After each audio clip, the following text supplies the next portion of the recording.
The syringe hit the floor at 11:47 p.m., and nobody moved. Not the attending physician barking orders at the foot of the bed. Not the charge nurse frozen in the doorway with a clipboard pressed against her chest. Not the 3 residents who had spent the last 4 hours telling each other they had this under control. A 7-year-old girl named Mia Calloway was dying in room 6 of the Hargrove Pediatric Medical Center, and every monitor in that room was screaming the same thing, that the people responsible for saving her had run out of ideas. And standing in the corner, arms crossed, jaw tight, watching all of it with the kind of stillness that doesn't come from calm, it comes from war, was a quiet ICU nurse named Rachel Voss. Nobody was looking at her. That was their first mistake. If this story already has you holding your breath, you're in the right place. Follow along, hit like, and drop a comment with the city you're watching from. I want to see exactly how far this story travels.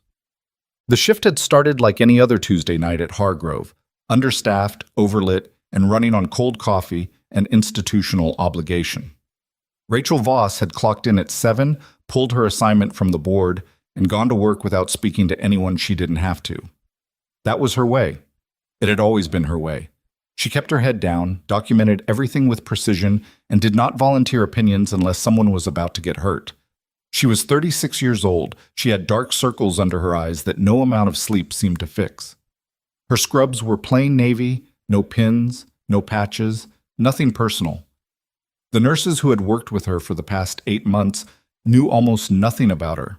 Not where she'd come from, not why she'd transferred from a hospital 3 states away, not why she sometimes stood in the break room staring at nothing for 20 seconds before she seemed to find herself again.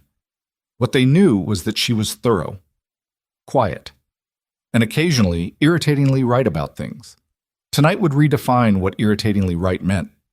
Mia Calloway had been brought in at 6:15 by her mother, a woman named Denise who was still wearing a grass-stained gardening apron when she ran through the emergency doors with her daughter limp in her arms. The child's lips were faintly blue. Her breathing was shallow and uneven. Her eyes were open, but not tracking. The ER team took over fast, which was the right move, and within 40 minutes, Mia had been transferred to the pediatric ICU with a working diagnosis of viral encephalitis. It was a reasonable call. Her fever was spiking, her white count was elevated, and the imaging showed some early cortical irritation. Encephalitis fit the picture, not perfectly, but well enough for a team that was already managing 2 other critical cases and didn't have time to sit with ambiguity. Rachel had walked past room 6 at 8:15, glanced through the glass, and stopped. She stood there for a moment longer than was necessary. Then she moved on. By 9 o'clock, she was back at the glass. The child's posturing had changed. Small thing, barely visible. The way Mia's left arm had moved during a repositioning, a slight rigidity that didn't fit encephalitis, didn't fit the fever pattern, didn't fit anything Rachel was seeing on the chart she'd pulled up at the nurse's station without being asked. She flagged it to the charge nurse, a woman named Patricia Sloan, who had been at Hargrove for 14 years and had the particular exhaustion of someone who believed she had already encountered every flavor of nursing staff overreach. "She's on the encephalitis protocol," Patricia said, without looking up from her screen. "Dr. Merritt's managing it." "I know," Rachel said. "I'm not questioning the protocol. I'm saying the posturing in her left arm doesn't track with what we'd expect. It looked more like—" "Rachel," Patricia finally looked up. "I need you on beds 3 and 7. Mrs. Calloway is in good hands." Rachel stood there for 1 beat. 2. Then she went to beds 3 and 7. At 10:30, Mia's blood pressure dropped. Not dramatically, not the kind of drop that sets off every alarm in the unit simultaneously, but enough that the night resident, a 3rd-year named Dr. Kevin Marsh, had to adjust her pressors and page Dr. Merritt. Dr. Alan Merritt was the kind of physician who had stopped being impressed by anything approximately 6 years ago. He was competent in the way that long tenure makes you competent, reflexively, efficiently, without much curiosity.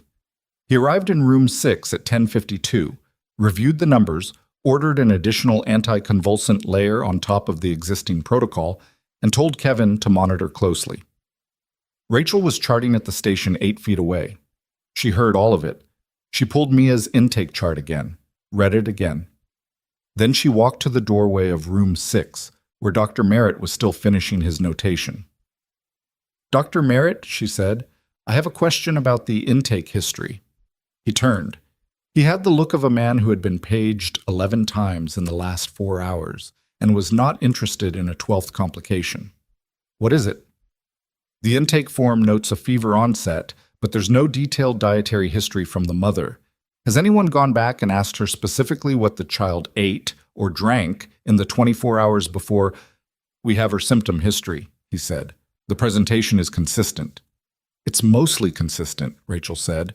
"The left side rigidity is a known feature of cortical inflammation." He capped his pen. "Thank you, Nurse Voss." "Nurse Voss, I appreciate the input." The tone made clear that he did not. She held her position in the doorway for a moment. "The response to the anticonvulsants has been slower than I'd expect if this were purely viral in origin." Merritt stopped walking. He turned back with the particular patience of someone choosing not to lose their temper in a hallway. "Are you suggesting I'm wrong?" "I'm suggesting the picture might be incomplete." He stared at her. "She's 7 years old and critically ill. I've been managing pediatric cases since before you were likely in nursing school. Please return to your assigned patients." Rachel stepped back from the doorway. Merritt left. She stood in the hall for 3 seconds, then walked to the nurse's station, sat down, and stared at the intake form on her screen. The mother had been placed in the family waiting area on the 2nd floor. The form showed Denise Calloway, 31, no significant medical history, child's vaccinations current, no known allergies, onset of symptoms, approximately 4 hours before arrival. Prior activity? Home, backyard, family visit from maternal grandmother. Maternal grandmother.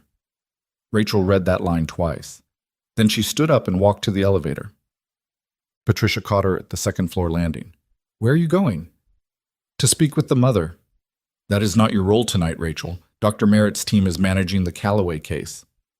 "I know." "Then why?" "Because nobody has asked her about the grandmother's visit." Rachel met Patricia's eyes. "Something the child ate or drank before she came in might be relevant. 5 minutes. Patricia's expression shifted between irritation and institutional caution. "If Merritt finds out you went around him, I'll handle that." Rachel was already moving. She found Denise Calloway in the small family room at the end of the 2nd floor corridor, a woman sitting forward in a plastic chair with her hands clasped so tightly her knuckles had gone white. She looked up when Rachel walked in, and her eyes were the kind of raw that only comes from sitting alone with worst-case scenarios for hours. "Any news?" Denise asked immediately. "I'm Rachel. I'm one of the ICU nurses." She sat down across from her, not beside her, not looming, just level. "Dr. Merritt's team is working hard. I came because I had a question about something in Mia's intake history, and I didn't want to wait." Denise sat up straighter. "What kind of question?" "Your mother visited today? Can you tell me about that?" Something flickered in Denise's face. Not alarm, but the particular expression of someone who's being asked something that seems unrelated and isn't sure why. "My mom? She came for lunch. She does that sometimes on Tuesdays. Did she bring anything? Food, drinks? Anything traditional? Something she makes at home?" Denise blinked. "She brought her herbal tea. She always does. She makes it herself. She's been making it since I was a kid." She gave Mia a cup. "Mia likes the taste of it." Rachel kept her voice even. "Do you know what's in it?" "She grows most of it herself. Mint, chamomile, some other things." She adds, "Something she gets from a specialty store, a root. She calls it by a Vietnamese name. I can never remember it." Rachel went very still. "Mrs. Calloway," she said carefully, "does your mother still have the tea at home?" "Probably. Yes. Why?" "I need you to call her right now and ask her exactly what's in it. Every ingredient, especially anything from a specialty market, anything dried or powdered, anything she might not recognize the English name for." Rachel leaned forward slightly. "Can you do that? Right now?" Denise was already pulling out her phone, the fear in her eyes sharpening into something useful. Action, purpose, something to do. Yes, I'm calling her." Rachel stood. Her heart was doing something controlled and deliberate in her chest. the kind of forced steadiness that she had learned in a completely different context, in a completely different life, when steadiness was not optional. She walked back to the elevator. She had been wrong before. It was possible she was wrong again. But the rigidity, the slow anticonvulsant response, the fever pattern that spiked and plateaued rather than climbing as viral encephalitis typically did, the vascular changes on that imaging that she'd looked at for 30 seconds and felt like she recognized from somewhere. The elevator opened on the ICU floor. She stepped out and immediately saw through the glass of room 6 that every nurse on shift was inside. Rachel moved, not running. She had learned a long time ago that running in a medical setting communicates panic to everyone watching, but fast, purposeful, the kind of walk that clears space in front of you. She reached the doorway as Kevin Marsh was calling for a crash cart. Mia Calloway's oxygen saturation had dropped to 78%. Her blood pressure was collapsing. The anticonvulsant layering hadn't touched the seizure activity that had fired in the last 3 minutes, and now her airway was compromised, and the encephalitis protocol they'd been running had done nothing to stop the deterioration. Dr. Merritt arrived 40 seconds later, still in his coat, voice raised and precise. "Intubate. Now. Where's respiratory?" Rachel pushed into the room. She moved to the foot of the bed where she had a clear line of sight to the monitors, and she looked at the waveform on the cardiac screen, and she felt something land in her chest like a stone dropping into still water. She knew this waveform. She had seen it once before. 12 years ago, in a place that was nothing like this room. No clean floors, no equipment carts, no overhead lighting. A dirt floor. A field tent. A child who had consumed something her family called medicine. "Dr. Merritt." Her voice came out flat and quiet and absolutely certain. He didn't look up. "Voss, I need you to step back, Voss. This isn't encephalitis." The room kept moving. Respiratory arrived. Kevin was preparing the intubation kit. "Voss, the waveform matches aconite toxicity." She said it louder than the room noise. Not shouting, projecting, the way you learn to project in a field environment where nobody has time to ask you to repeat yourself. Aconitine poisoning. The plant is called monk's hood. It gets sold in dried form at herbal markets under multiple names. The child consumed an herbal preparation, the grandmother's tea, and the active alkaloid is causing mixed neurotoxicity and cardiotoxicity simultaneously, which is why the anticonvulsants are failing and the cardiac output is dropping. The room was not quiet, but something in it shifted, a half-beat of uncertainty, of people running parallel tracks and listening without stopping. Merritt looked at her. "That is an extraordinary claim," he said. "I know.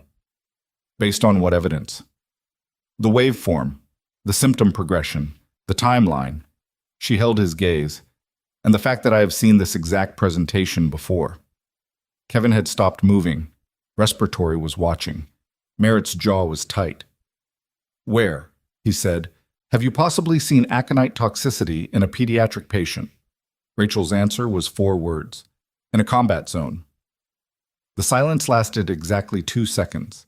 Then Merritt said, "That is not something I'm going to act on based on an unverified claim from a floor nurse in the middle of a code. If you intubate her and keep running the encephalitis protocol, she will arrest within 20 minutes. Rachel's voice did not waver. "The treatment for aconitine toxicity is supportive cardiac management, atropine for the bradycardia, and activated charcoal if we're early enough in the absorption window. We might still be early enough, but not if we spend the next 10 minutes intubating and not addressing the actual problem." Patricia Sloan had appeared in the doorway. Dr. Merritt stared at Rachel Voss across the bed of a dying 7-year-old. "Get her out of this room," he said. 2 nurses moved toward Rachel. She didn't move. She looked at Mia. The gray-blue cast to her lips, the irregular trace on the cardiac monitor, the small chest working too hard and achieving too little, and she thought about a dirt floor and a tent and a child she had saved once before, a long time ago, at a cost she had spent 12 years carrying. "Her name is Mia," Rachel said quietly, to the room. To no one. To everyone. "She's 7 years old, and she drank her grandmother's tea." She let them walk her out. The door closed behind her. She stood in the hallway and put one hand flat against the wall and breathed. Her phone buzzed. It was a text from an unknown number. a number she recognized by its area code alone, a code that belonged to a state she hadn't lived in for over a decade. The message was 4 words long. "We know where you are." She stared at those 4 words for longer than she should have. The hallway around her kept moving, a transporter pushing an empty gurney, a night tech jogging toward the supply room, the distant mechanical rhythm of ventilators and monitors doing their work through closed doors. Normal hospital noise, the kind of white sound she had learned to exist inside without really hearing it anymore. "We know where you are." Rachel locked her phone screen and put it in her scrub pocket. Her hand was steady.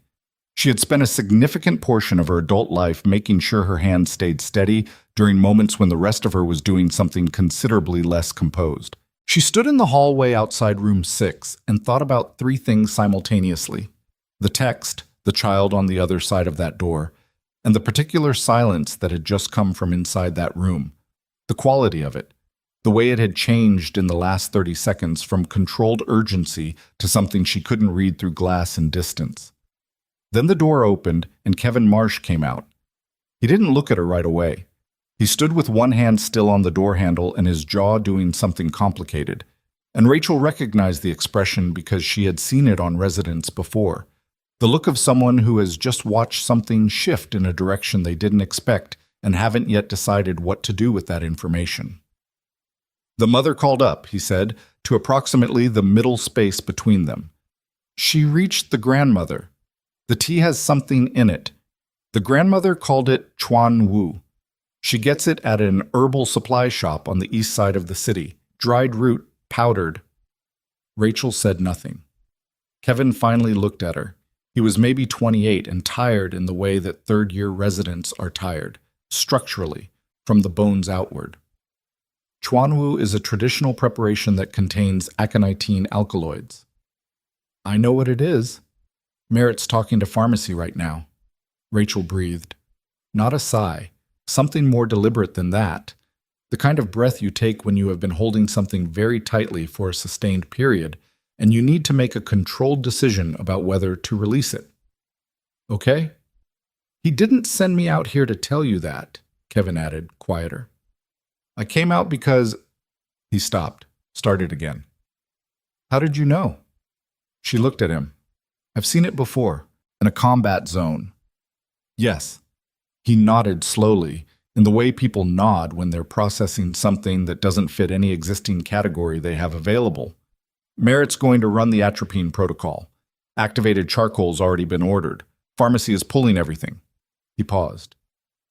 "He's not going to say it was your call." "I know that too." Kevin looked at the door, then back at her. "For what it's worth—" "Go back in there," Rachel said, not unkindly. "She needs you in the room, not in the hallway." He went. Rachel stayed where she was for another moment, then pulled her phone back out and looked at the text again. She had 2 options. She could respond, in which case she would be confirming the number still reached her. Or she could do nothing, which was what she'd been doing for 4 years and which had apparently stopped working sometime in the last few hours. She put the phone away again and went to the nurse's station to finish her charting, because the children in beds 3 and 7 still needed a nurse, and Rachel Voss had never once in her professional life let a personal crisis become a patient's problem. By midnight, Mia Calloway's oxygen saturation had climbed back to 91%. Rachel found this out not because anyone told her, but because she could read the monitor through the glass from the station, and she had been doing exactly that between documentation entries for the past 40 minutes. The cardiac waveform was still irregular. Aconitine did not let go of a heart gently, but the atropine was working on the bradycardia.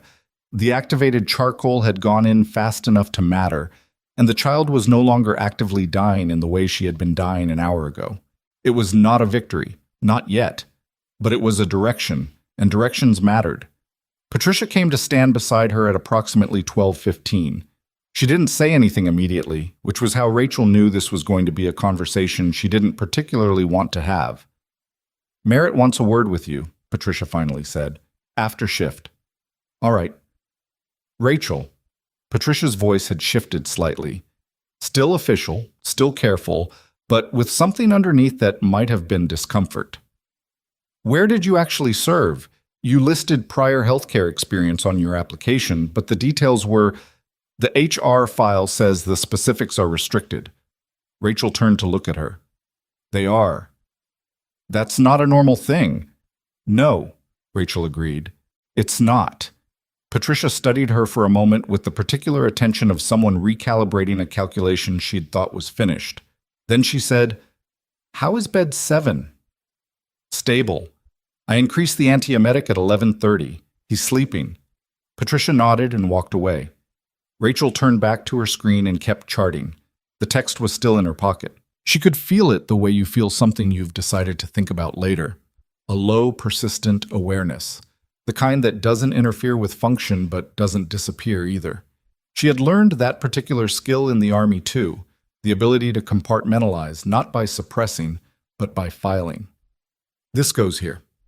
I'll open that drawer when I have time. The drawer was getting full.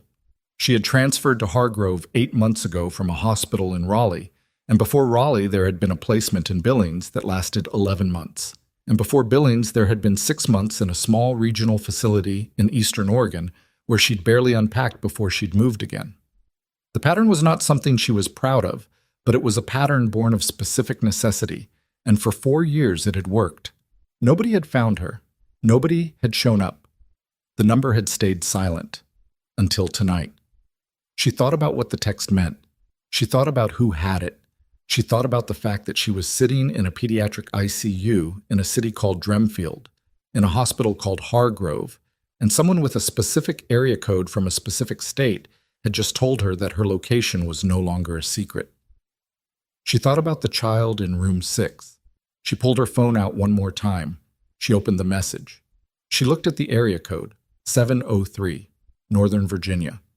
The reach of that zip code was not subtle to anyone who had spent time in the operational world. Then her phone buzzed again in her hand.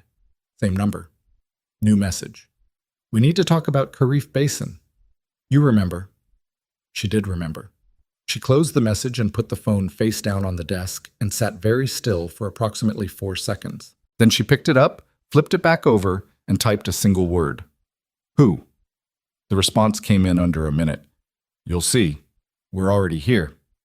Rachel finished her shift at 7 a.m., which was when the morning crew came in and the night dissolved the way hospital nights always dissolved. Not with ceremony, just with a changing of the guard and the specific relief of handing off your patients to someone else's vigilance for a few hours. She gave report. She was thorough. She noted every medication adjustment, every status change, every conversation she'd had with physicians and family members. She noted that the patient in room 6 had been stabilized following a protocol adjustment around midnight. She did not editorialize. She did not note her own role in the pivot. That was not what report was for. Mia Calloway's oxygen saturation was 94% when Rachel walked away from the unit. She took the stairs down instead of the elevator because she wanted 2 extra flights of time to think, and she used those flights to run through the possibilities. The 703 number. The reference to Karife Basin. The phrase "we're already here." The combination of those 3 things narrowed the field of possible senders down to a very small group, a group she had once been part of, a group she had left under circumstances that were officially recorded as a voluntary separation and unofficially recorded as something more complicated than that. She pushed through the stairwell door into the lobby and nearly walked into a man in a gray suit. Not scrubs, not a white coat. A gray suit. Early morning, standing 20 feet inside the hospital's main entrance with a visitor's badge clipped to his lapel and a posture that had nothing to do with hospitals and everything to do with the kind of career where posture becomes a reflex. He was maybe 45, short hair, neat, the kind of face that was designed to be forgettable and wasn't quite because the eyes were too attentive. He saw her before she had fully processed him. "Rachel Voss," he said. Not a question. She stopped. She cataloged the exits in the lobby in approximately 1 second. Front doors, side corridor, security desk to the left. And then she made herself not do anything with that information because she was in a hospital lobby at 7 in the morning and she was a nurse. "Yes," she said. "My name is Garrett Foley. I'm with the Defense Intelligence Agency's Medical Oversight Unit." He held up a credential case, opened it just long enough for her to read it, closed it again. "I'm not here to cause you a problem. I need about 20 minutes of your time. I just finished a 12-hour shift. I know, I'm sorry about the timing. He didn't sound sorry exactly. He sounded like someone who understood that sorry was the appropriate thing to say and was saying it correctly without particular investment in whether she believed it. This is about a case we've been monitoring. It intersects with your service record. My service record is sealed. Parts of it are. He looked at her steadily. Other parts are why I'm standing in this lobby instead of calling you on the number you still haven't changed. Rachel studied him. He was either exactly what he said he was, or he was something significantly worse, and the credential had looked legitimate. But credentials could be fabricated by people with resources, and she had once known people with considerable resources. I have a car outside, Foley said. There's coffee. You can sit in a public space and hear what I have to say, and after that you can tell me to leave you alone. But I think you'll want to hear it first. Why? Because what you did in that ICU last night wasn't a coincidence, he said. And the people who've been watching this hospital for the last 72 hours know that too. Something changed in the quality of the morning air around her. There are people watching this hospital? There are people watching a specific patient in this hospital, Foley said carefully. And as of last night, they're also watching you. The car was a black SUV parked in the hospital's north lot. Foley's partner, a younger woman named Solis, who introduced herself without elaborating on her role or rank, was in the driver's seat with 2 coffees in the cup holder and a tablet open on her knee. Neither of them made a move to drive. That was deliberate, Rachel understood. They wanted her to feel like she could leave. She wrapped both hands around the coffee and looked at the tablet Solis had turned toward her. It showed a photograph. Medical facility, somewhere arid and damaged.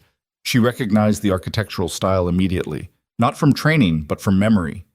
Low concrete construction, the particular bleached quality of desert light. Kharif Basin, Foley said from the front seat. I know what I'm looking at. We know you do. We also know what you did there 12 years ago. And we know that the official account of that incident is not the complete account. He paused. Specifically, we know that the child you treated in that field station, the one the incident report described as an unauthorized intervention, didn't die. Rachel looked at him in the rearview mirror. I know she didn't die. I was there, like. Her name was Parisa. She's 20 years old now. She's in the United States. Another pause, more deliberate this time. She arrived 3 weeks ago on a student visa. She's enrolled at a university 40 minutes from this hospital. Rachel set the coffee down. Why are you telling me this? Because Parisa didn't come here by accident, Solis said from the driver's seat. Her voice was level and precise, the voice of someone who delivers information often and has stripped the drama out of it. She's connected to a network that's been moving something. We're not going to get into what, not this morning.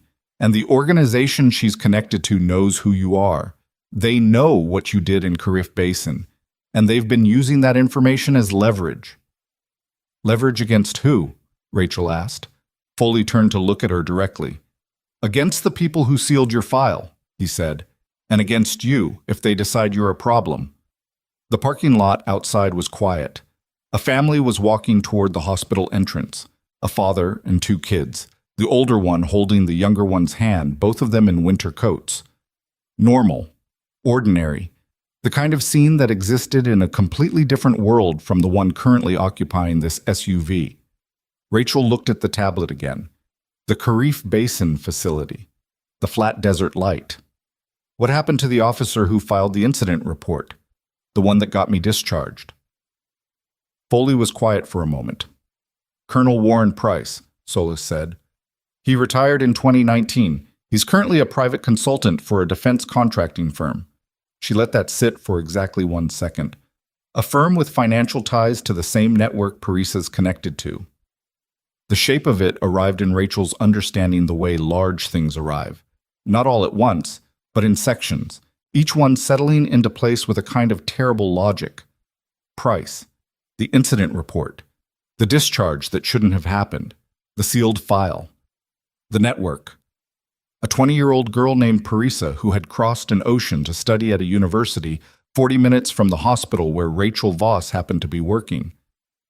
This isn't a coincidence, she said. hearing Foley's earlier words back in her own voice. No, he said. You said there are people watching this hospital, watching Mia Calloway specifically. She looked at him. Why?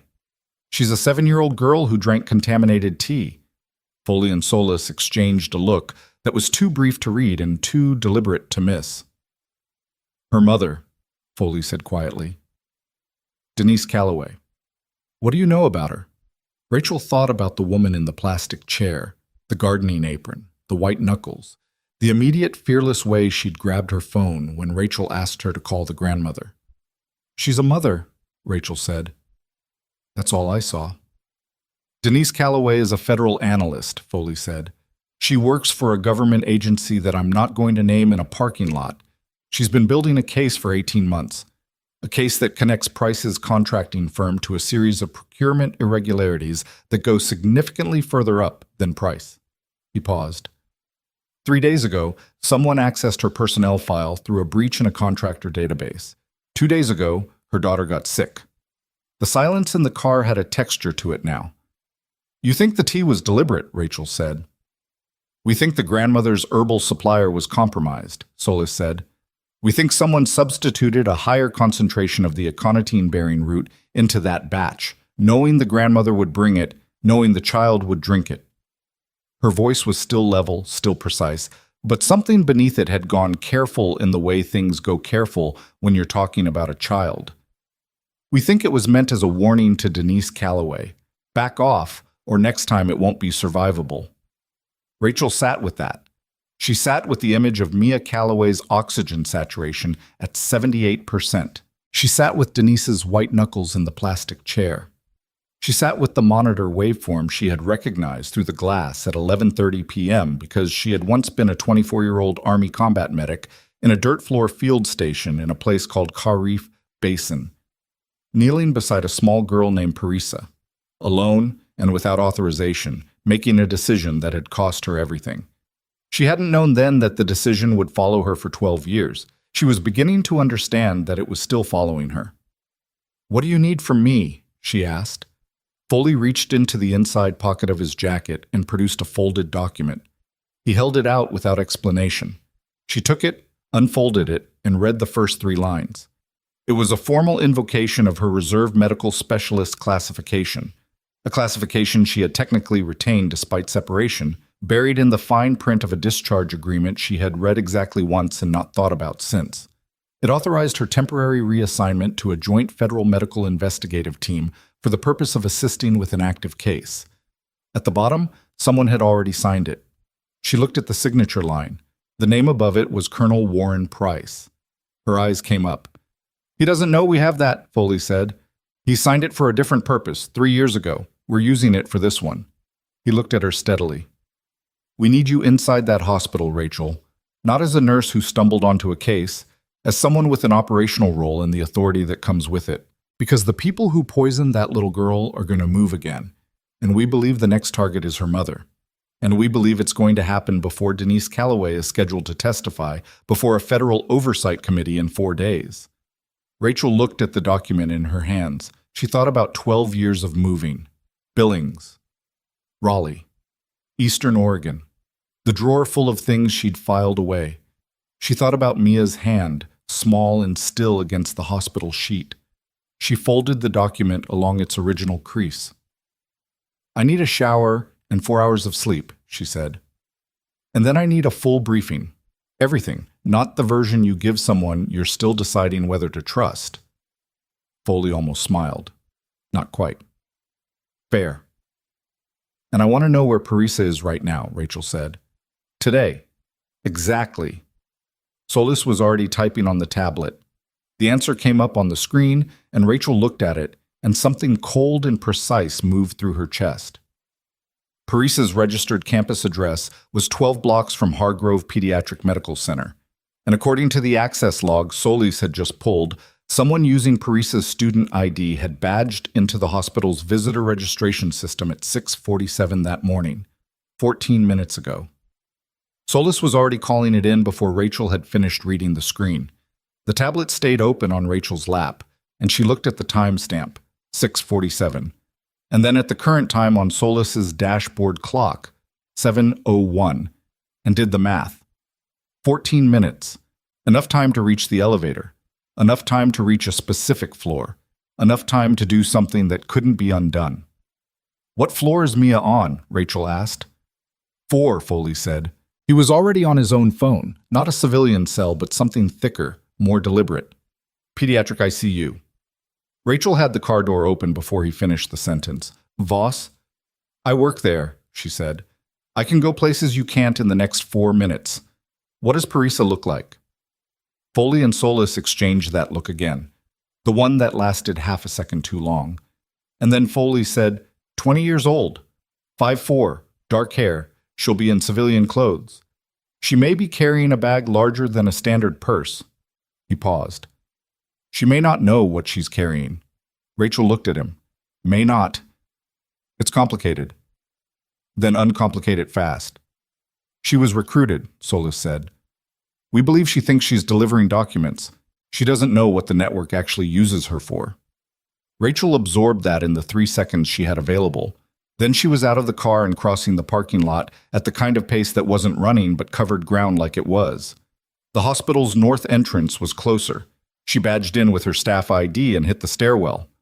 4 flights, not the elevator, because the elevator had a camera that someone monitoring the hospital's security system might be watching, and because the stairwell let her think without being observed. She took the stairs the way she'd learned to move in confined spaces a long time ago. Fast, quiet, weight forward, one hand trailing the rail for balance, not support. Her mind was doing 2 things simultaneously. The first was operational. Parisa's likely path from the visitor entrance, the layout of the 4th floor where Mia's room sat in relation to the nursing station, how many staff would be on the floor at 7 a.m. during the shift handoff, which was the worst possible time for the floor to be paying close attention to anything that wasn't a direct patient emergency. The second thing her mind was doing was considerably less useful, which was remembering a dirt floor and a small girl with dark eyes who had looked up at her from a makeshift cot with the particular expression of someone who is surprised to still be alive. She pushed through the 4th floor door. The unit was in the middle of shift change. Morning nurses were at the station with night nurses, tablets open, voices low and overlapping in the specific controlled chaos of handoff. Nobody looked up when Rachel came through the stairwell door because nurses coming through stairwell doors at shift change was not a remarkable event. She scanned the floor. Room 6 was at the far end of the corridor. The door was closed. The light above it was yellow, not red, monitored but not actively alarmed. Through the window beside the door, Rachel could see the shape of Mia in the bed, smaller than she should be, with lines and leads still attached, but her chest moving in the regular rhythm of someone who was sleeping rather than fighting. Standing outside room 6, with her back to the nursing station and her hand on the door handle, was a young woman in a gray coat, dark hair, 5'4", a bag on her shoulder that was larger than it needed to be for a hospital visit. Rachel did not run. She walked, purposeful, direct, the kind of walk that belongs to someone who has a reason to be exactly where they are. The young woman heard her coming. She turned. Rachel saw her face and felt something she hadn't expected. Recognition. Not of Parisa as she was now, 20 years old, tired-eyed, wearing a university lanyard under the gray coat, but of Parisa as she had been. The shape of the jaw. The particular set of the eyes. 12 years had changed everything and changed nothing. Parisa saw Rachel's face and went completely still. Not the stillness of a stranger caught doing something wrong. The stillness of someone who has just seen something they were not prepared to see. Something that rearranges the furniture of a room they thought they knew. "You," Parisa said. In English, with an accent that was both present and fading, the way accents fade when someone has been working to make themselves understood in a new place. "Yes," Rachel said quietly. She stopped 3 feet away. "It's been a long time." Parisa's hand was still on the door handle. Her knuckles were not white. She wasn't gripping it. She was just touching it, which meant she hadn't committed yet, which meant there was still a window. "How are you here?" "I work here. I've been here for 8 months. Rachel kept her voice low, kept it out of the station's earshot. "I didn't know you were in the country. I didn't know any of this until about 20 minutes ago." Something moved through Parisa's expression. Not a single emotion, but several, moving fast, the way weather moves when the pressure system is wrong. Confusion, calculation, something that might have been relief trying to surface and not quite making it. "They told me to bring it to the room," Parisa said. Her hand moved toward the bag strap. "Don't open it here," Rachel said, fast, quiet, no drama. "Don't open it anywhere until we know what's in it." "It's documents. Medical records," they said. "Who told you that?" Parisa's jaw tightened. "My contact, the program coordinator. He said the family requested records be—" "Parisa." Rachel said her name deliberately and watched the sound of it land. The recognition that this nurse knew her name, her actual name, not whatever name she might have given at the visitor's desk. "The family didn't request anything. The little girl in that room is 7 years old. Her mother is a federal analyst who is being threatened. And the people who asked you to bring that bag here, they're the same people who are threatening her." The stillness went deeper. The hand on the bag strap stopped moving. "I need you to come with me," Rachel said. "Right now, quietly. There are federal agents in the parking lot who can tell you more than I can, and they can do it without us standing outside a critically ill child's room." Parisa looked at the window, at Mia's shape in the bed. Something in her face did something complicated and human and painful. "I didn't know," she said. Not a defense, just a fact, delivered with the kind of flatness that comes from not yet knowing how to process something. "I know you didn't," Rachel said. "Come with me." Getting Parisa off the floor without triggering questions took exactly the kind of mundane social engineering that Rachel had not expected to use this morning. She walked to the nursing station, told the day charge, a man named Ortega, who was new enough that he didn't know her history from the night before, that she'd forgotten her personal bag in the break room and was just grabbing it on her way out. And would he let her escort a visitor to the elevator since the young woman had gotten a little turned around?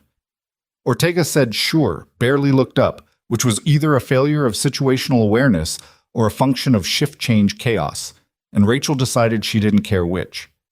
She walked Parisa to the elevator. They rode down in silence.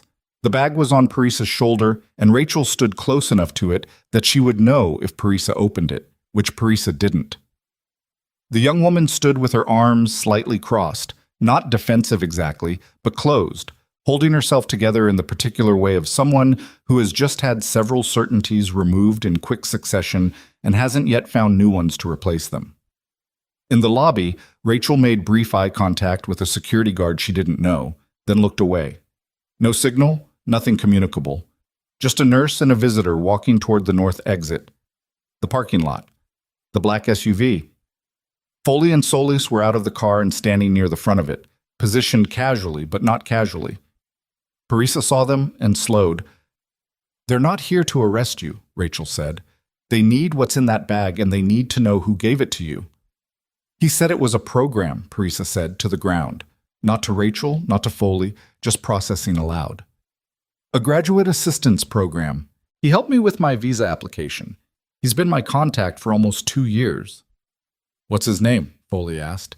He'd moved closer without appearing to move closer, the way people with that kind of training do. Parisa looked up at him. She made a decision. Rachel watched her make it. Watched the specific moment where someone who has been used decides that the people who used them are no longer worth protecting.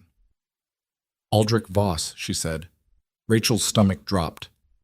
"Say that again," she said. "Aldrich Voss." Parisa looked at her. "He said he was a consultant. He was kind to me. He always asked about my medical history, about the time I was sick as a child." Her eyes were very direct. "He knew a nurse had helped me. He knew things he shouldn't have known." Rachel was very still. The name was not a coincidence. It was too specific to be a coincidence, and the world that had produced her had not been in the habit of coincidences. "Is he related to you?" Foley asked Rachel quietly. "If that's his real name," Rachel said, "he's my brother." Nobody said anything for a moment. Solis was already on her device. Rachel looked at the bag on Parisa's shoulder. "I need to know what's in it."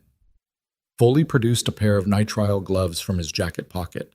The kind of preparedness that was either impressive or alarming depending on your relationship with it, and handed them to Solis, who handed them to Rachel because Rachel was the one with the medical training, and they all understood that without saying it. She set the bag on the hood of the SUV. She opened it carefully, the way you open anything when you're not sure what you're opening. Inside was a padded document envelope, sealed. Under it, wrapped in a piece of cloth that looked like a torn piece of insulation material, was a small glass vial. Not a medication vial, not anything with a pharmaceutical label. A plain glass vial, maybe 10 milliliters, with a crimped metal cap and no markings. Foley looked at it without touching it. "Don't open that." "I wasn't going to," Rachel said. "What is it?" Parisa asked. Her voice had gone thin. "We don't know yet," Solis said, and took a photograph of it with her device. Rachel set the cloth back over the vial and picked up the document envelope instead. Foley nodded. "Go ahead." And she opened it. Inside was a single sheet of paper, folded once. She unfolded it. It was not a medical record. It was a transfer request. Formatted to look like a hospital administrative document, the header was close but not exact. The font was slightly wrong. Requesting that patient Mia Calloway, room 406, be transferred to an unspecified private medical facility for continued specialized care. The form had a signature line. The signature on it was Dr. Alan Merritt's, except Alan Merritt hadn't signed it. The signature was wrong in 3 places that Rachel could see immediately from 8 months of reading his actual documentation. "It's a forged transfer order," she said. "If someone presented that at the nursing station," Solis started. "A day shift nurse who didn't know the patient's history might process it," Rachel said, "especially during handoff when the floor is distracted." She looked at Foley. "They were going to move her, take her out of the hospital. If the vial is what I think it is—" "They needed her out of the building first," Foley said. "Somewhere they could finish what the tea started." The parking lot was very quiet. Morning light was coming in flat and pale over the top of the hospital building, and in the distance a siren was running somewhere. Nothing urgent, probably a routine transport, but the sound of it settled over all 4 of them like an annotation. Parisa was shaking, not dramatically, just the fine, contained tremor of someone who has been carrying something they didn't know was dangerous and has only now felt its full weight. "I came here to help," she said, to no one in particular. "He said I was helping." "You are helping," Rachel said. "Right now, being here and telling us this. That's helping." It was the truth, and it was not enough. And they both knew it, but it was what there was. Foley was on his phone again, moving away from the car, speaking quietly and fast.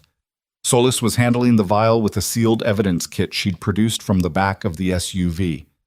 Rachel stood between them and Parisa and felt the shape of the morning reorganizing around her, the way situations reorganize when the surface problem turns out to be the secondary problem and the real one has been underneath the whole time. Her brother. She hadn't spoken to Aldrich in 9 years. He had called her twice after the discharge, once to ask what happened, once to tell her she should have stayed quiet, and both times she had ended the call. She had not had a number for him for years.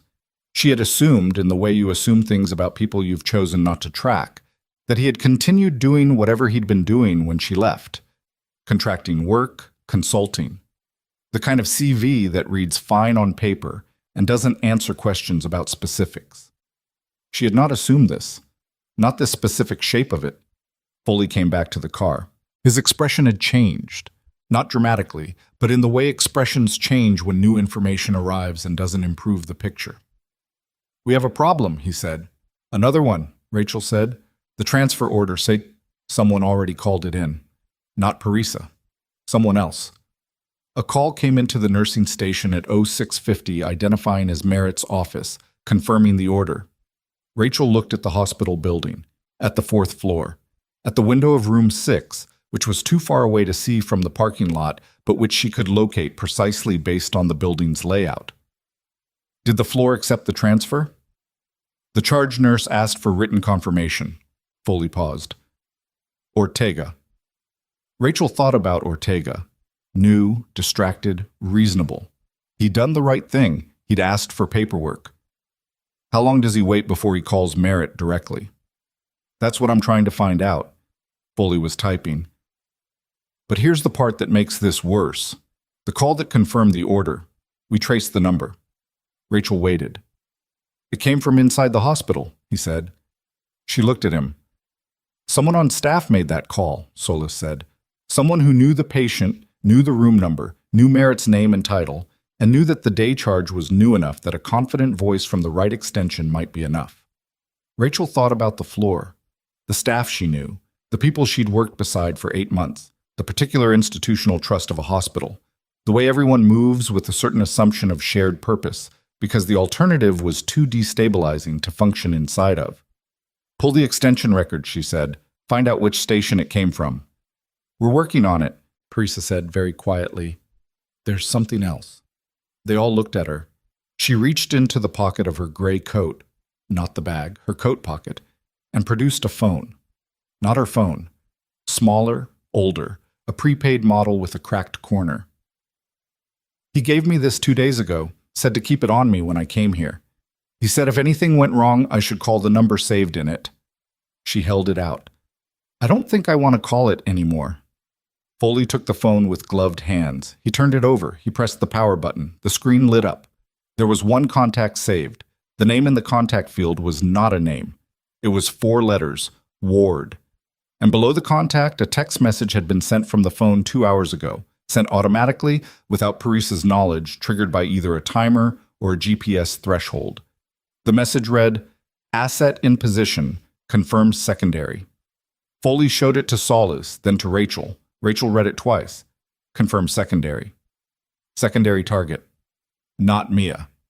The child was the warning, the lever, the mechanism for control. The secondary target was Denise Calloway.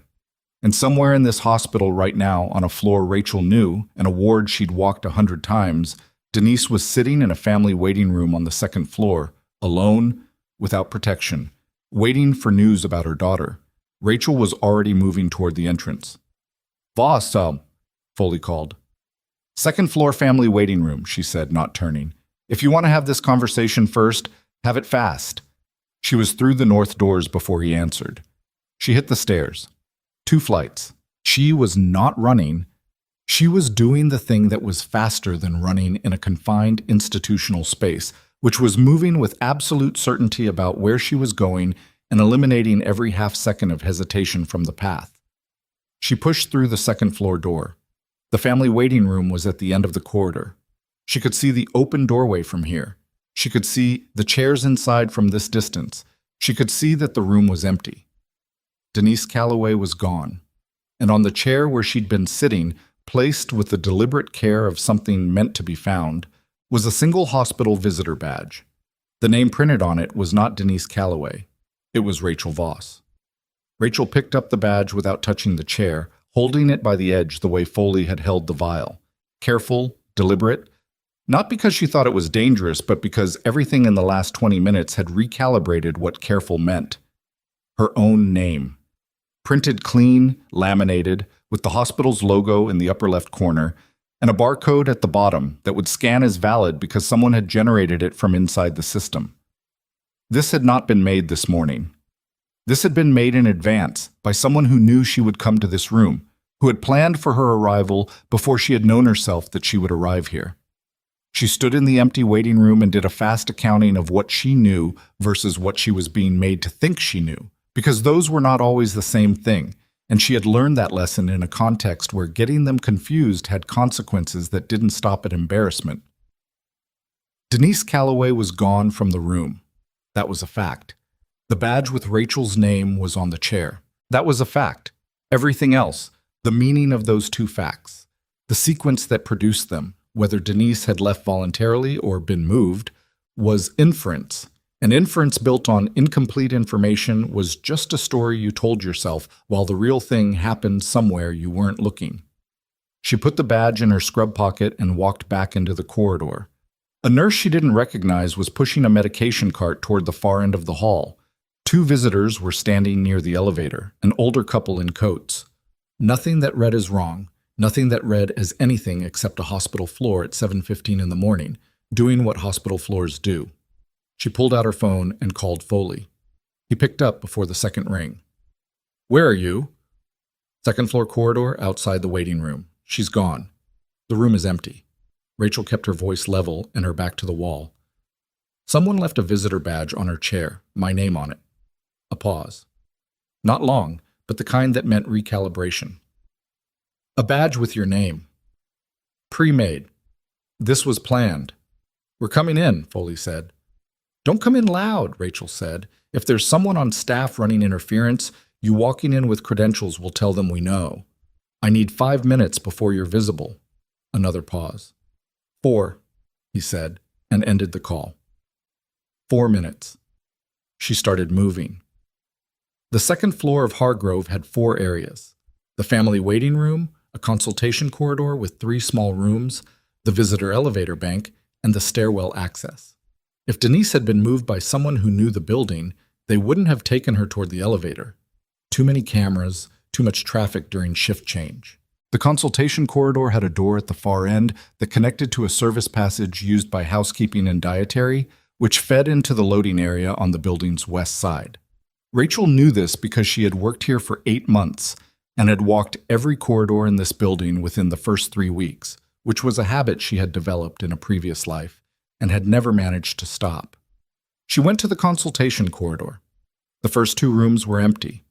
The third room's door was closed, which was not unusual, but the light under the door was off, which was unusual for a room someone was using for a consultation. She knocked twice, the way staff knock. Brief, perfunctory, not a request, but a notification. Then she opened the door. Denise Calloway was sitting in one of the 2 chairs facing the small table, and she was alive and upright, and her hands were in her lap instead of bound, which rearranged Rachel's threat assessment in roughly half a second. Sitting across the table from Denise was Dr. Alan Merritt. He looked up when Rachel came in. His expression went through several stages in quick sequence: surprise, recognition, and then something tighter that settled into a careful blankness that Rachel had seen before on people who were choosing their next move while showing you nothing. "Nurse Voss," he said, "this is a private conversation." Rachel looked at Denise. "Are you all right?" Denise looked between Rachel and Merritt. She was not injured, not visibly distressed, but there was something in her posture, a particular compression, shoulders drawn in slightly, hands too still, that read less like a woman having a conversation and more like a woman waiting for the right moment to not be in this room anymore. "I'm fine," Denise said, with the specific cadence of someone who is answering the surface question while broadcasting a different answer underneath it. "Dr. Merritt," Rachel said, "I need to speak with Ms. Calloway, alone." "She came to me," Merritt said. "She had questions about Mia's transfer." "There is no transfer," Rachel said. "The order was forged." The careful blankness on Merritt's face did something Rachel hadn't expected. It didn't crack. It shifted, subtly, almost imperceptibly, into something that looked like controlled relief. Which was wrong. Which was the wrong response for a physician who has just been told his signature was forged on a fraudulent patient transfer, unless he already knew. "How long have you known about the order?" Rachel asked him directly.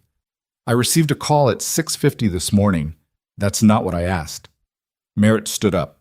He was 6 feet, well built for his age, and he carried himself with the institutional confidence of a man who had spent 30 years being the highest status person in whatever room he occupied. He was not used to being questioned in a hospital corridor at 7 in the morning by a night shift nurse in wrinkled scrubs. "I think," he said carefully, "that you are significantly overstepping whatever role you imagine you've been assigned here." "Sit down, Dr. Merritt," Rachel said. He didn't sit down, but he didn't move toward the door either, which was its own form of information. Denise stood up from her chair. "He told me the transfer was for Mia's safety," she said to Rachel. "He said there was a credible threat to the facility. He said they'd already made arrangements at another hospital." "Who told you that?" Rachel asked. "Rachel, him, or someone who called you saying they were him?" Denise stopped. "He called me at 6:40. He said—" She turned to look at Merritt. "You called me." Merritt said nothing. "Did you call her?" Rachel asked him. The silence lasted 3 seconds. In a room that small, 3 seconds of silence has a texture. No, Merritt said. I didn't call anyone at 6:40. I was in my car. Denise sat back down, not because she chose to, but because her legs made the decision before she did. Dirty gut. Foley came in 4 minutes and 20 seconds later, which was close enough. He had Solis with him and one other person Rachel hadn't seen before. A woman in civilian clothes with the bearing of someone who was not from the DIA's medical oversight unit, or possibly not from the DIA at all, who took a position near the door without being asked and without explaining why. Merritt's expression when Foley showed his credentials was the expression of a man encountering a situation that has become very quickly not the situation he thought he was in. Dr. Merritt, Foley said, in the tone of someone who has said a person's name many times under many different circumstances and knows exactly what weight to put on it. We need your full cooperation in the next 20 minutes. I want to be clear about what that means and what happens if we don't have it. I've done nothing wrong, Merritt said. Reflex. The words came out in the specific cadence of a man who has decided what he's going to say before he understands what he's being asked. I know, Foley said. That's why I said cooperation and not something else. Merritt looked at Rachel. She saw it. The recalibration, the reassessment, the particular discomfort of a man who has spent 8 months dismissing someone and is now watching that someone stand in a room with federal agents who are clearly listening to her. She didn't say anything. She didn't need to. The call to Ms. Calloway used your extension, Foley told Merritt. Your hospital phone. Your direct line, not the floor station. Whoever made that call had access to your office. Merritt was quiet for a moment. My office was empty this morning. I arrived at 7:10. Before that, he stopped. Before that, who had access? The administrative assistant doesn't come in until 8. He paused again, and Rachel could see the specific moment when he understood what he was about to say. Patricia Sloan has a master key for the physician offices. Charge nurses do for emergency medication access. Nobody said Patricia's name again. Nobody had to. Foley looked at Solis. Something passed between them. Where is Patricia Sloan right now? Rachel asked. She left at the end of night shift, Solis said. Signed out at 7:02. Did she actually leave the building? Solis was already on her device. Tom. What happened in the next 40 minutes happened fast and in several places simultaneously, which was the nature of things coming apart. They didn't fall in sequence, they fell all at once, and the work was in not losing the thread between one falling piece and the next. Security pulled the camera footage from the physician office corridor at 6:38 a.m. and found Patricia Sloan entering Merritt's office with her master key, remaining inside for 4 minutes and leaving. The footage was clear. Her face was visible, her badge scanned at the entrance, which meant the timestamp was not approximate but exact. The prepaid phone Parisa had handed over, the one that had auto-sent the message at 5 a.m., was traced through its purchase record to a burner bought at a pharmacy 7 weeks ago. The pharmacy's own camera footage, which Foley's team pulled remotely while Rachel was still in the consultation room, showed the buyer's face. A man, 40, 50. Nothing remarkable except that when Solis ran him through a recognition system Rachel wasn't going to ask questions about, the match came back to a name that had appeared once already that morning, Aldrich Voss. Rachel received that information standing in the second-floor corridor while Foley held his device toward her so she could see the screen. She looked at her brother's face in pharmacy security footage and felt something she couldn't fully name. Not shock, because she had stopped expecting the best from Aldrich at approximately the same time she'd stopped answering his calls. Something more like grief that had been waiting in a specific filing cabinet for 9 years and had just been handed a reason to become current. He's connected to Price, she said. He's been on Price's consulting payroll for 6 years, Foley said, under a shell company. We've had the financial connection for a while. What we didn't have was the operational role. And now you do. Now we have a great deal more than that. Foley pocketed the device. The vial Parisa was carrying. It's been flagged to the lab. Early assessment from our team based on the visual characteristics is that it's a concentrated organophosphate solution. Tasteless, odorless, dissolvable in water. He paused. If it had made it into this building without intervention, Someone would have gotten access to Denise Calloway's food or drink, Rachel said. That's the working assessment. She stood with that for a moment. The specific weight of it, the precision required, the planning, the willingness to use a 20-year-old girl who had no idea what she was carrying, who had once almost died in a field tent and had been watched ever since by the people who wanted leverage on the nurse who had saved her. "Parissa's safe?" Rachel asked. "She's with our team in the lot. She's cooperating fully." Foley looked at her. "She asked about you." Rachel nodded. She didn't have anything to say to that right now that wouldn't require more emotional processing than she had available at 7:45 in the morning after a 12-hour shift and no sleep. "Patricia Sloan," she said instead. "Where is she?" "That's the problem," Foley said. No. Patricia had signed out at 7:02. She had badged through the north exit at 7:04. Her car, a gray sedan registered in her name, was gone from the staff parking area. Her personal phone was going to voicemail. The home address on her HR file was a property she'd owned for 11 years in the east part of Dremfield, and when Foley's contact ran a check on the address, the response came back that the property had been listed for sale 6 weeks ago and was currently vacant. She had been preparing to leave for 6 weeks. Rachel stood at the nurse's station on the 4th floor. She was back on the floor because Mia was still on the floor, and until someone relieved her of the unofficial responsibility she had assigned herself, she was staying near it. And she thought about Patricia Sloan at the desk 8 feet from room 6, 14 hours ago, not looking up from her screen and saying she's on the encephalitis protocol. Dr. Merritt's managing it. Not neglect. Not the ordinary institutional armor of a charge nurse who's tired of being second-guessed. Something more deliberate than that. If Mia had died from the aconitine poisoning, the encephalitis protocol would have been the recorded cause of death. Wrong diagnosis, not wrong intent, the kind of tragedy that generates a review and a policy change, and not much else. If Denise Calloway had consumed the organophosphate solution in the family waiting room and died, it would have appeared as a collapse under extreme stress. A mother, watching her child fight for her life, whose body gave out. The kind of tragedy that generates nothing except sympathy and a brief mention in an obituary. Both of them were meant to die in a hospital, surrounded by people who would assume the hospital was the explanation. Patricia Sloan had worked at Hargrove for 14 years. She knew every protocol, every blind spot, every moment when the floor was most distracted and the questions would be slowest to arrive. And someone had spent considerable time and money making sure she was in place and prepared to use that knowledge. Rachel's phone rang. Unknown number. Not the 703 number from last night, something with a local area code. She answered. Rachel. The voice was male, unhurried, with the particular ease of someone who has spent years being comfortable in situations that should be uncomfortable. I think we should talk.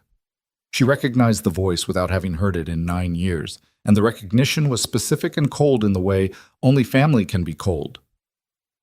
Aldrich, she said, you've had a busy night. He sounded genuinely interested, not threatening, which was somehow more unsettling than threatening would have been. How's the little girl? Rachel's hand was very steady on the phone. Where are you? Not far. A pause. You should know that the federal team you're working with right now is missing something. They're focused on price and the contracting angle, which is good for them, but they don't know about the second case file. What second case file? The one Denise Calloway has been building on me specifically, Aldrich said. Not the price connection, the direct procurement line. If that file reaches the committee in 4 days, I lose considerably more than a consulting contract. Another pause, less casual than the previous ones. I need that file, Rachel. Not her. The file. You used a child, she said. You used Parissa. Parissa is fine. She almost delivered a contact poison into a family waiting room. She didn't know what it was. I know she didn't. Rachel's voice came out quieter than she intended. That's the part that makes it worse. Rachel. His tone shifted, not threatening, but lower, something like what she remembered from when they were young, from before he'd made a series of choices that had compounded over 20 years into this phone call. I can give you price, everything, the full network, the financial chain, the Kharif Basin connection, the people above him that the DIA doesn't have names for yet. I can hand you documentation that would take their team, Another 2 years to reconstruct. In exchange for the file. In exchange for a conversation. That's all I'm asking. Rachel looked through the glass of room 6. Mia was awake. She'd been awake for the last hour, her saturation holding at 95, her eyes tracking the ceiling with the particular contemplative expression of a 7-year-old who has been in a hospital bed long enough to have memorized it. A morning nurse was checking her lines. The room was ordinary in the specific way rooms become ordinary after they stop being emergencies. "Where?" Rachel asked. "Hospital cafeteria," Aldrich said. 20 minutes. Come alone, which I know you won't actually do, but come without anyone in the room. I'll know if you don't." He ended the call. Rachel stood at the nurse's station for a moment. Then she walked to the stairwell, because the stairwell was where she could talk without being overheard, and she called Foley. "He just called me," she said. "He wants to meet in the cafeteria in 20 minutes. "Absolutely not," Foley said immediately. "He's offering Price's full network in exchange for a conversation." A pause. "He's going to run." "Probably," Rachel said. "But he mentioned the second case file, the one that goes directly to Aldrich, not through Price. He knows Denise has it. If we don't control this meeting, he'll find another way to get to her before the testimony."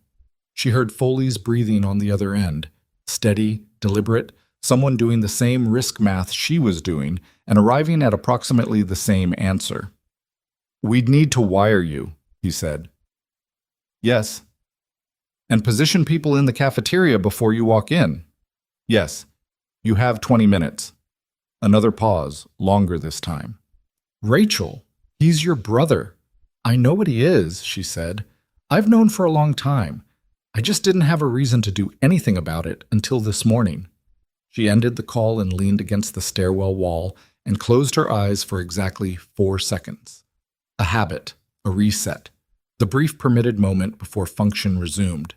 Then she straightened, pushed open the stairwell door, and walked back onto the floor. She had 19 minutes. She used 3 of them to check on Mia's morning vitals because the child in room 6 was still her patient, and Rachel Voss did not leave patients before she knew they were going to be all right. Mia's saturation was 96%. Her cardiac rhythm had normalized to the point where the monitor's alarm threshold had been raised twice since midnight. The morning nurse looked up when Rachel leaned in the doorway. "You were the night nurse?" "Yes." The nurse, young, maybe 25, looked at the chart and then at Rachel. "She's doing really well, considering." She paused. "What happened last night?" "The notes say protocol adjustment, but nobody's explained." "Dr. Merritt can walk you through it," Rachel said. "He'll want to review the case personally." She left before the nurse could ask anything else. In the staff bathroom near the elevator bank, Solis fitted a transmitter to the inside of Rachel's collar, small enough to be invisible under scrubs, powerful enough to broadcast to a receiver positioned in the cafeteria's service corridor. It took 6 minutes. Neither of them spoke much during it, which was fine. "If he moves toward an exit," Solis said, smoothing the collar down, "the team at the door takes him." "He won't move toward an exit in the first 5 minutes," Rachel said. "He'll want to establish that he has something worth trading first. He'll think the offer is enough to make us wait." Solis studied her for a moment. "Have you talked to him before?" "Recently?" "Not in 9 years." "Then how do you know how he'll play it?" Rachel looked in the mirror. She looked like someone who had been awake for 20 hours and was approximately 4 decisions past the point where she'd expected to stop making decisions today. "Because he's been doing this his whole life," she said. "And he always leads with the thing he thinks you want. It's how he kept people from looking at what he was actually doing." She straightened her collar over the transmitter. "He did it to me too," she said. "For a long time." She walked out of the bathroom and took the elevator to the first floor and went to the cafeteria, which was half full at 8:15 with morning visitors and early shift staff getting breakfast. She got a coffee she didn't intend to drink and found a table in the middle of the room, visible from 3 angles, and sat down. She waited. At 8:22, Aldrich Voss walked in. He looked older than she remembered him, and more expensive, and not particularly like someone who had spent the morning facilitating a failed poisoning attempt. He was wearing a jacket that cost more than Rachel's monthly rent, and he walked through the cafeteria the way he'd always walked through rooms, like the space was arranged for his convenience. He sat down across from her without greeting her, just sat and looked at her. And for a moment, the 9 years compressed in the specific, uncomfortable way that time compresses with family. All of it present at once, layered and contradictory. "You look tired," he said. "I've been up all night," she said, "saving someone's daughter." Something moved across his face. Not guilt. She didn't think Aldrich experienced guilt in any form she'd recognize, but something adjacent to it, acknowledgement, maybe. "That wasn't supposed to get as far as it did," he said. "The child," Rachel said flatly. "You mean the 7-year-old who went into cardiac arrhythmia. The dosage was miscalculated." He said it like a logistics error. "That wasn't the intention." "What was the intention, Aldrich? Scare Denise Calloway into dropping the case? Kill her and make it look like hospital negligence?" Rachel kept her voice completely level. The transmitter was against her collar, and the team was in the service corridor, and she needed him to keep talking. "Which was it?" He looked at her for a moment. "The file she's built," he said. "It doesn't just connect me to Price. It has documentation of the Kharif Basin operation going back 15 years. Not the classified version, the actual version." He paused. "The part where your discharge wasn't a disciplinary error. It was a mechanism. They needed you out of the army before you figured out that the child you saved wasn't a random local. She was Price's leverage asset, and saving her made you a threat." Rachel held very still. "Parisa," she said. Her father was a senior figure in the regional administration. Price was running an arrangement through him. When Parisa got sick from the contaminated water supply near the field station, contamination that wasn't accidental, the plan was that she would die, which would destabilize her father enough to make him cooperative. Aldrich's voice was even, informational, the voice of a man delivering a briefing. "You saved her, which meant Price's leverage died with her survival. He couldn't have you in the army after that. He couldn't have you anywhere he couldn't watch." The cafeteria moved around them, trays and conversation and the sound of the coffee machine. "And you knew," Rachel said. "When you called me after the discharge, you already knew." Aldrich didn't answer. "You called me twice," she said. "The second time you told me I should have stayed quiet. You knew what Price had done. You knew why I was discharged, and you took a consulting contract from him 6 months later. It was more complicated than—" "That's what I thought," Rachel said. She stood up. Aldrich reached across the table and put his hand on her wrist. Not aggressive, a restraint of another kind, the kind that families use, the kind that means wait, don't leave, I'm not finished. "Rachel, I can still give you everything. Price, the network, the financial chain. I have documentation you can't get anywhere else." She looked at his hand on her wrist. She looked at her brother's face. "I know," she said. "That's why the agents outside this cafeteria are going to give you the opportunity to hand it over." His hand went still. "There are no agents outside this cafeteria," he said, carefully, testing it. Rachel met his eyes. "Aldrich, I spent 12 years running. I'm not running anymore." The service door opened. Foley came through it, and the woman Rachel hadn't recognized from the second-floor doorway came through the main entrance, and 2 other people she hadn't seen before came in from the direction of the kitchen corridor, and all of them moved with the quiet, unhurried certainty of people who have positioned themselves correctly and have nowhere to be except exactly here. Aldrich looked at the door, at Rachel, at the door again, and Rachel watched her brother, the version of him she'd grown up with, the one who'd been smart and ambitious and had made 1,000 small compromises until the small ones were just the foundation for larger ones, absorb the fact that this room was no longer arranged for his convenience. She sat back down, not because she owed him the courtesy, but because her legs were tired, and she had been standing for most of the last 13 hours, and she was 36 years old, and she was allowed to sit down. Foley put his hand on Aldrich's shoulder. "The documentation you mentioned," Foley said to him, in the tone of someone who has had this conversation before and knows exactly how it ends. "We'll start there." Rachel wrapped both hands around the coffee she hadn't intended to drink, and drank it, and looked out the cafeteria window at the morning that had arrived outside without her noticing. Pale yellow, clear, the specific quality of a day that has no knowledge of what happened the night before. Across the table, her brother began to talk. And somewhere on the fourth floor of Hargrove Pediatric Medical Center, a 7-year-old girl was eating hospital breakfast and watching cartoons and breathing on her own. That was enough for right now. That had to be enough. But it wasn't over, because Foley had just passed Rachel a folded note while Aldrich was talking, slid it under her coffee cup without looking at her, and she had opened it with one hand against her thigh, out of Aldrich's sightline, and read the 4 words written on it. "Price is in the building." She read the note twice. Then she folded it back along its crease, set it under the coffee cup, and looked at her brother across the table as if nothing had changed. Because Aldrich was watching her face the way he'd always watched faces, cataloging, reading, and she could not afford to give him anything useful in the next 60 seconds.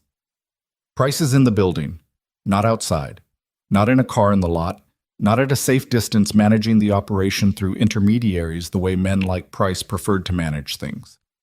In the building, which meant something had gone wrong in his calculus. Something had shifted enough that he'd decided proximity was necessary, which meant he was either here to retrieve something or to ensure something was finished, and neither of those possibilities was good. She caught Foley's eye, a small movement, downward. The note.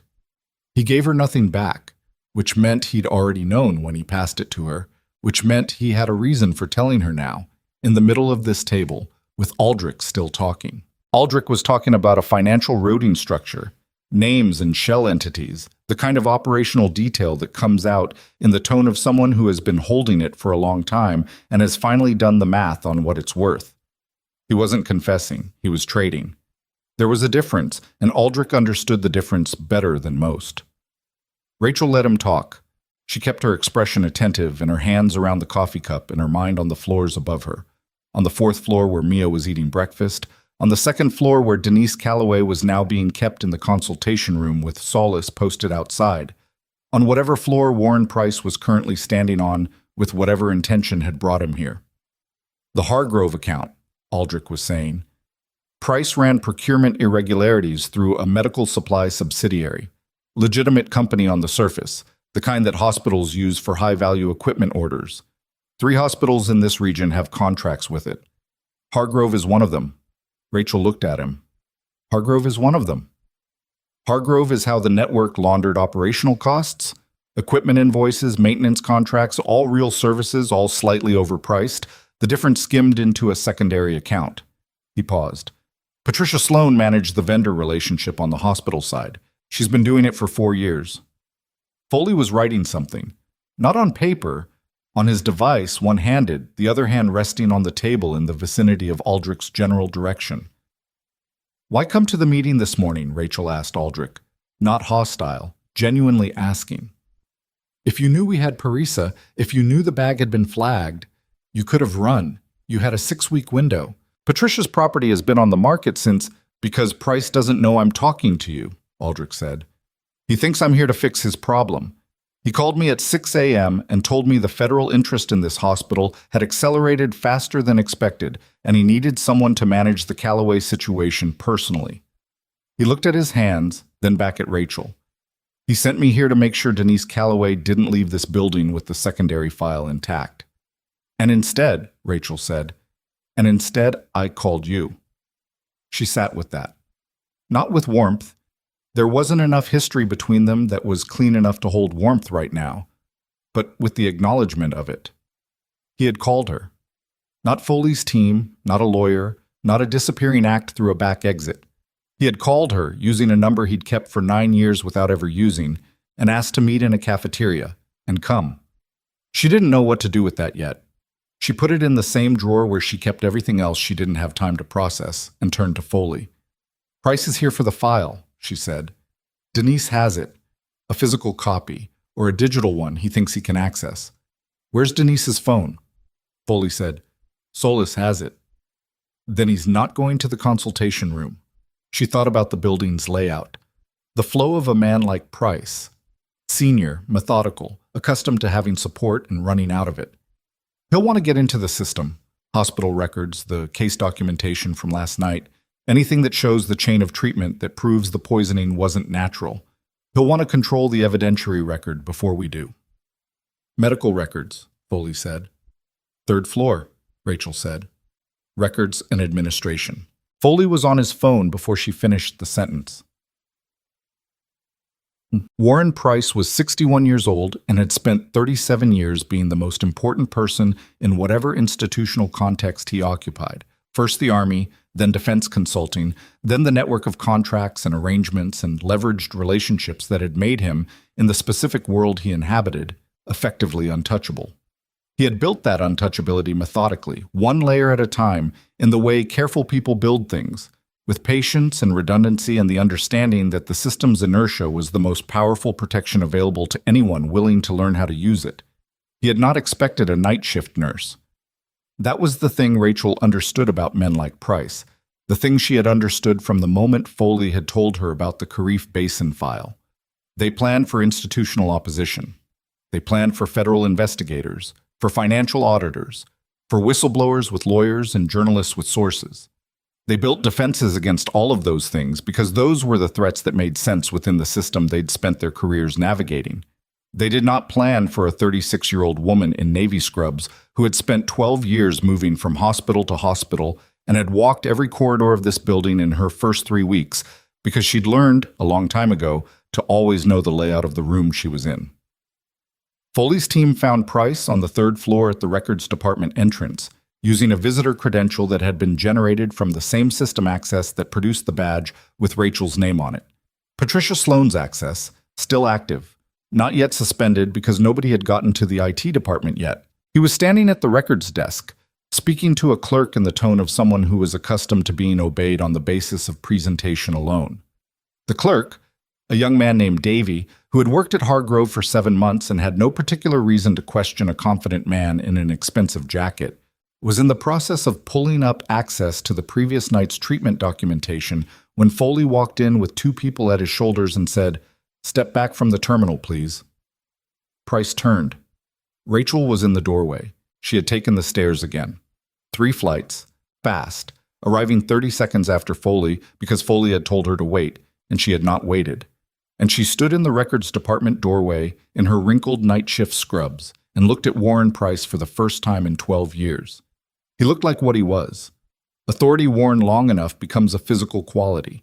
It settles into the jaw, the posture, the particular way a person's eyes move around a room as if they're assessing rather than observing.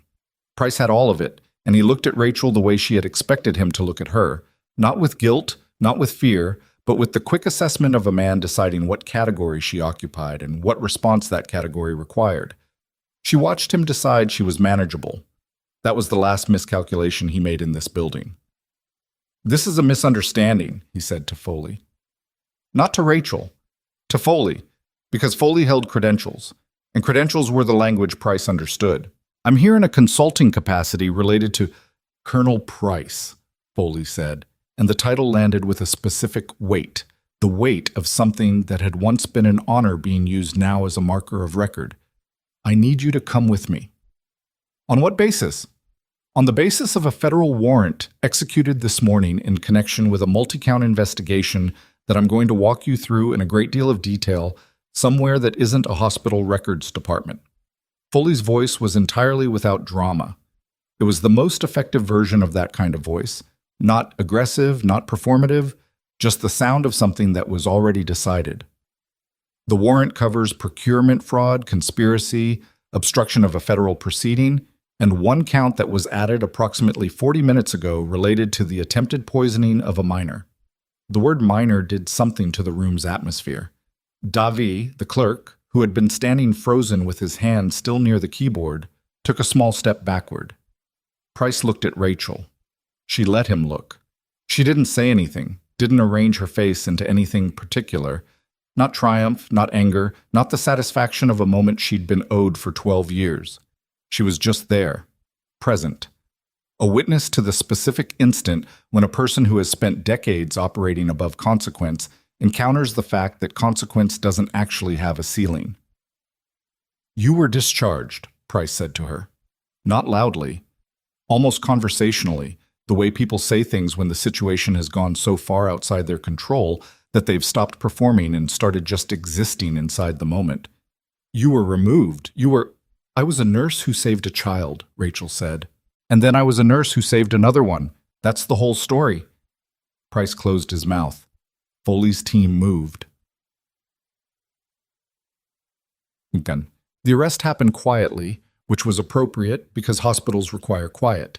Price was walked through the third-floor corridor and into the elevator and through the lobby with two people at his sides and nobody looking at him who didn't have a specific reason to, which in a hospital was almost nobody. People in hospitals are looking at their own emergencies, their own fear, their own carefully maintained hope. A man in an expensive jacket being escorted through a lobby could have been anything. Outside there were vehicles. Standard, unremarkable. Price got into one of them without a word, which Rachel watched from the lobby window and thought was probably the most honest thing he'd done all morning. She stood there for a moment after the vehicle left. The lobby was doing what lobbies do, revolving door turning, a family arriving with flowers, someone at the information desk answering a question about parking, the institution continuing, indifferent, the way institutions continue through everything. Her phone buzzed. Solace. Patricia Sloan picked up at 8:47, attempting to cross into the next county. She's in custody. Rachel looked at the message for a moment, then put her phone away. It should have felt like more than it did. She had expected, not celebration, she wasn't built for celebration, but something, some shift in the weight she'd been carrying.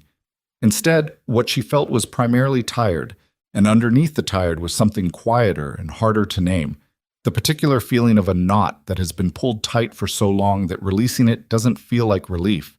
It just feels like the absence of tension, and absence takes time to fill with something else.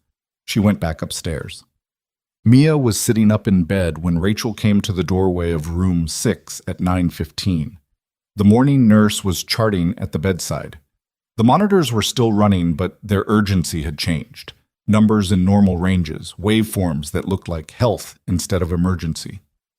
Mia was holding a small stuffed rabbit that had appeared sometime in the last hour, probably produced from Denise's bag, and she was telling the nurse something about a television program with the complete seriousness that 7-year-olds bring to television programs. Denise was in the chair beside the bed. She looked up when Rachel appeared in the doorway. Something moved through her face. Not one thing, several things in the sequence that follows when you have spent a night fearing the worst, and the morning has delivered something different, when the body hasn't caught up to the fact that the emergency is over. Rachel came into the room. The morning nurse glanced at her, recognized her from report, and went back to charting. "They told me," Denise said quietly. "Some of it. Foley told me some of it." "There's more," Rachel said, "but it can wait." Denise looked at her daughter. Mia had redirected her attention to the rabbit, was apparently explaining something to it with great sincerity. "She doesn't know," Denise said, "about any of it. She thinks she got sick." "She did get sick," Rachel said, "and she got better. That's what she needs to know right now." Denise's jaw tightened in the way jaws tighten when people are holding themselves together through the last stretch of something that has taken everything they had. "The file," she said. "The one they were trying to—" "Is intact," Rachel said.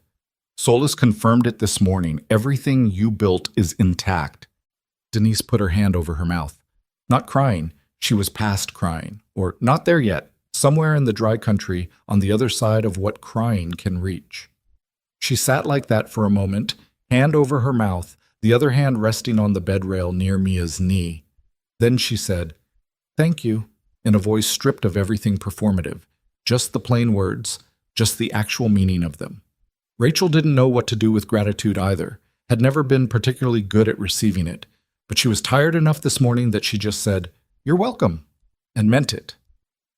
Mia looked up from the rabbit. She fixed Rachel with the direct, unembarrassed attention that children have before they learn to modulate it. "Are you the nurse who was here last night?" "Yes," Rachel said. "My mom said you helped me." "A lot of people helped you." Mia considered this with the gravity of someone evaluating an answer for accuracy. "But you were the one who figured out what was wrong." Rachel looked at this 7-year-old girl with her rabbit and her directness and her completely unremarkable presence in a world she'd nearly left the night before.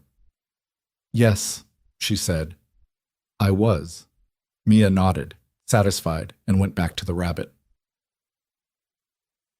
Ecom. Alan Merritt found her in the break room at 10 o'clock, which was where she'd gone to get more coffee she probably didn't need, and to exist somewhere that wasn't a patient room or a federal operative's vicinity for 5 consecutive minutes.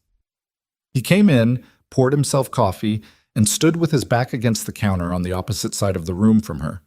He looked like someone who had been awake as long as she had, and was processing a great deal more than he had expected to process on a Tuesday morning. He said, "I owe you an apology." Rachel looked at her coffee. "Multiple apologies," he added, which she gave him credit for. "You made the call you were trained to make based on the information you had," she said, not excusing it, just placing it. Encephalitis was a reasonable working diagnosis. "I dismissed you." "Yes." "I did it in a way that was—" He stopped. "I've been doing it for a while. With staff. I know that. I know it's a problem. I don't always—" He stopped again. He was not a man who was comfortable with this kind of sentence, with the ones that didn't have a clean ending. "She would have died," he said finally. "If you hadn't—" "She didn't," Rachel said. "That's what matters." He looked at her. "What you did last night and this morning, the thing with the woman from the DIA and the—" He shook his head. "Who are you?" It was a genuine question, not rhetorical, not dismissive, the actual question, asked plainly. Rachel thought about how to answer it and settled on the simplest version. "I'm a nurse," she said, "who used to be a combat medic, who has been trying to just do the job for a long time." Merritt was quiet for a moment. "The file we have on you, your application said prior healthcare experience, restricted details." "It's been unrestricted," Rachel said, "as of this morning." He nodded slowly. "I'll be speaking with administration today. About the protocol changes from last night, about the internal review that's going to be required, and about—" He paused. "Your position here. Your official role. It should reflect what you actually are." She looked at him steadily. "What I actually am is a night shift ICU nurse. You're considerably more than that." "I know," she said, "but that's where I want to start." He left the break room.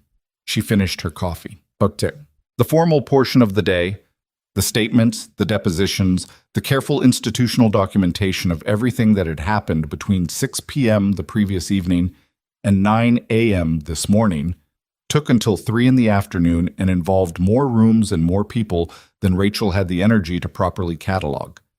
She gave her statement twice. Once to Foley's team, once to a woman from the Federal Oversight Office who had arrived at Hargrove at 11 a.m. with a case file already open on a tablet and the manner of someone who had been waiting for this particular set of facts to coalesce for a long time. Aldrich's documentation was real. She had wondered in the cafeteria whether the offer was genuine or a delay tactic, whether her brother had actually kept records or was buying time with the promise of them. But the files he transferred through his attorney at 10:15 were extensive, organized, and evidently coherent in the way that only someone who had been keeping them as insurance could produce.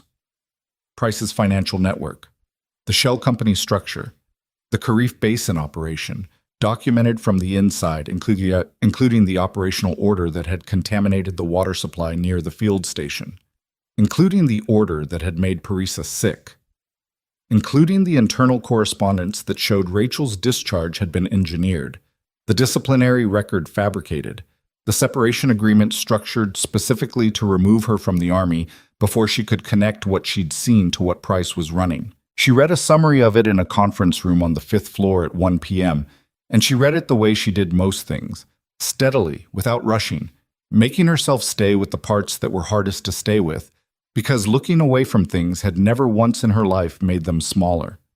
12 years. She had spent 12 years moving because someone had decided she was a threat and had used the institution she served to eliminate her. She had spent 12 years thinking of herself as someone who had made a mistake, who had disobeyed orders, who had paid the price for choosing a child over protocol. She had built a life inside that story because it was the only story available to her, and she had been good at it. She had been a good nurse in Billings, in Raleigh, and Eastern Oregon, and here, she had taken care of patients with the full weight of everything she knew, She had not let the injustice of her situation become her patient's problem, but she had also been alone, and tired, and moving. And it turned out the story had been a lie from the first line. She set the summary down. Foley, sitting across the conference table, said, "The disciplinary record from your separation will be formally expunged. The Army's review board has already been notified. We expect a finding within the month." "Okay," she said. "Your service record will reflect your full commendations. There were 3 that were suppressed at the time of discharge." "Okay." He looked at her. The way people look at someone when they expect a larger reaction and are recalibrating to the one they're getting. "Is there something you need right now that I'm not covering?" Rachel thought about it genuinely. "Sleep," she said, "and someone to check on Parisa." Foley said, "Parisa is with a support team. She's been fully briefed on what the network was using her for. It's a lot to process. But she's not alone." Rachel nodded. She thought about a 20-year-old girl who had crossed an ocean to study, who had been befriended and cultivated and used by a man she thought was helping her, who had walked into a hospital this morning carrying something she didn't know was dangerous, trying to help. She thought about a dirt floor and a field tent and a decision she had made when she was 24 years old, alone, in a place where no one could tell her whether she was right until after. Some decisions live with you not because they were perfect, but because they were true. At 4:30 p.m., Rachel Voss walked out of Hargrove Pediatric Medical Center into an afternoon that had gone cold and clear, the sky the specific pale blue of late autumn, the air carrying the smell of something seasonal and sharp. She stood on the sidewalk outside the north entrance with her bag on her shoulder and her car keys in her hand and approximately no plan for the next 4 hours beyond sleep. Kevin Marsh came out behind her. She heard the door and turned. He was in his coat, off shift, looking slightly less like a man being crushed by third-year residency than he had at midnight. He stopped when he saw her. "I wanted to say something," he said. She waited. "Last night, when you told Merritt it was aconite toxicity and he didn't listen." He stopped. "I didn't back you up. I should have. I had the same questions you had about the presentation, and I didn't say anything because he was the attending, and He stopped again. "I should have said something." Rachel looked at him. He was 28 and still in the part of his career where the gap between who he wanted to be and who he'd been in a specific moment could keep him up at night. She remembered that part. She had been there. "You went to tell me about the grandmother's call," she said. "You didn't have to do that. You did." "That's not the same as backing you up in the room." "No," she agreed. "It's not. But it was something." She paused. "Learn from it. That's what you do with the moments you didn't get right. You carry them forward as information, not punishment." He looked at her for a moment. "Is that what you did? With the Army? With all of it?" She thought about 12 years of moving. Billings, Raleigh, Oregon, the drawer full of filed-away things. "Eventually," she said. "It took a while." She left him on the sidewalk and walked to her car. 3 days later, Denise Calloway testified before the Federal Oversight Committee. The hearing lasted 6 hours. The secondary file, the one built directly around Aldrich's network and Price's role in it, was entered into the record in its entirety.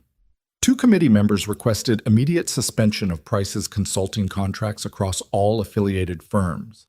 A third requested a criminal referral, which was already in motion. Mia went home that same afternoon. Rachel heard about it from Ortega, who told her at the start of her shift with the slightly stunned quality of someone still integrating the previous week's events into his understanding of how hospital work operated. "The Calloway kid got discharged," he said. "Her saturation held at 98 all morning. She left around 2. "Good," Rachel said, and went to check her assignment board. The board had been updated. Her name was listed differently than it had been. Not just her name and her assigned beds, but a notation beside it, a new classification. Senior Clinical Specialist ICU, temporary, pending a formal review process that Merritt had apparently initiated the previous morning. Patricia Sloan's name was not on the board. It would not be again.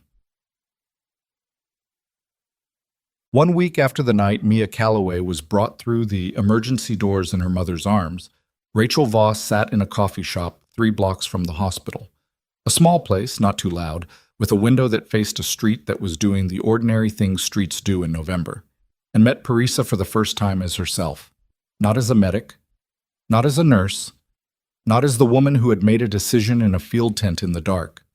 Just as herself, with 2 coffees on the table and the specific awkwardness of people who share a history that neither of them chose.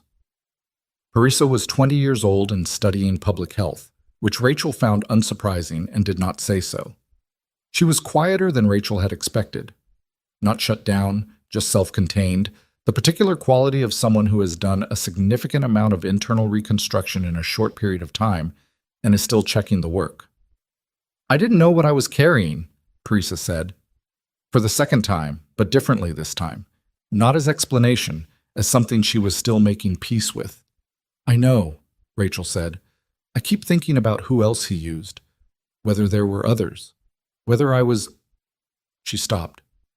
"You weren't complicit," Rachel said. "Complicity requires knowledge. You had neither." "I knew something felt wrong," Parisa said. "I told myself it didn't." Rachel looked at her. "That's not unusual.